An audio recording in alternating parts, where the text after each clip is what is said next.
Hello there, and welcome once again to Red Gaming Tech for yet more of your daily gaming news of myself, Amata. Today is still the 12th of November, and this time I'm here to give you the latest news for the Xbox One, as some users with early access to the system have revealed the install sizes for much of the console's launch lineup.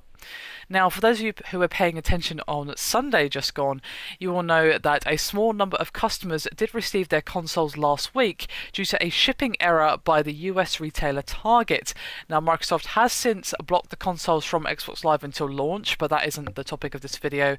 If you're unsure of the exact intricacies of this particular piece of news regarding Target, I did do a video on Sunday, so I would highly recommend you check that out. Now, Moonlight Swami, who is a user publicly identified by Microsoft as being one of the lucky few to receive their console early, has been posting information and screenshots from the system online. And a lot of this information was regarding the install sizes of some of the heavy hitters for the next generation. Now, the largest download sizes come from titles such as Battlefield 4, which comes in at 33 gigs, Call of Duty Ghosts, which is 39 gig, Ryse Son of Rome is 34, and Assassin's Creed 4 Black Flag is 20. Now, as you guys probably know by now, all Xbox One games must be installed to your hard drive in order to run, although you can often begin playing after reaching a certain point in the installation progress, so you don't necessarily have to have it all installed, but it will reach a certain point, let's just say for example 20%, and then from that point you can just play the game. Now, reportedly, Call of Duty Ghosts apparently takes around 10 minutes to install 51% of the game, after which point you are then able to play, so that's not too bad. Now, the smallest install sizes are belonging to Killer Instinct, which comes in at a tiny 3.4 gigs, Zoo Tycoon, which is at 2.6, and Xbox Fitness, which is a minuscule 246 megabytes. Now, I do have a full list here, which was helpfully provided by this particular user. Much thank you to him for being a helpful fella and giving us this rather tasty information, which of course we should not be having this early on.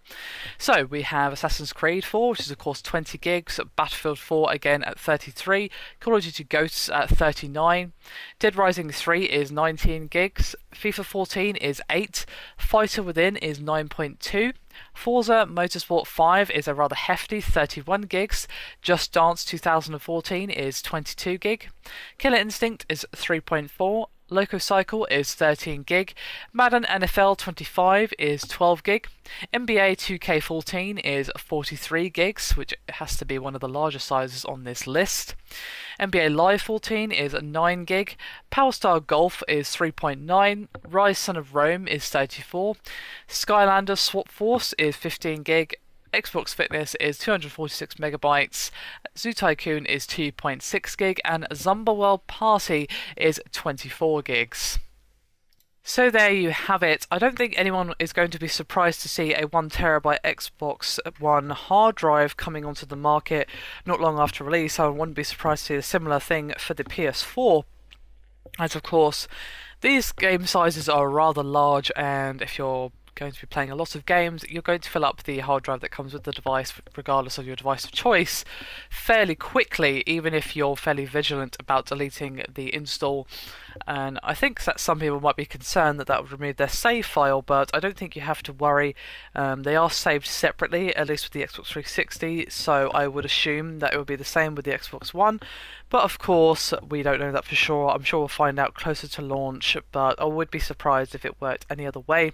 So you're either going to have to be pretty vigilant about deleting games that you no longer play, or just having to think about investing in an extra hard drive, as the sizes of the next generation games are looking pretty mighty to say the least. Of course, for the PS4 we have Killzone Shadowfall, which apparently comes in at around 50 gigs, so they're not messing around with the install sizes, and I think broadband in some countries is going to be struggling to keep up for digital versions of these games. So I think that until we see an improvement, disc-based sales are going to be pretty high. Not that they aren't already, but they might be higher than they normally otherwise would be, because, well, someone who might prefer digital games for whatever reason doesn't quite have the internet to download a 50 gig install fairly quickly, so they'll just be like, oh, okay, I'll just get the box version then, and at least it'll just install and be done with it. So I wouldn't be surprised if a few people have to relent on that. Anyway, that is me done for this video. Hope you've enjoyed it. Thank you very much for watching, and I'll see you next time.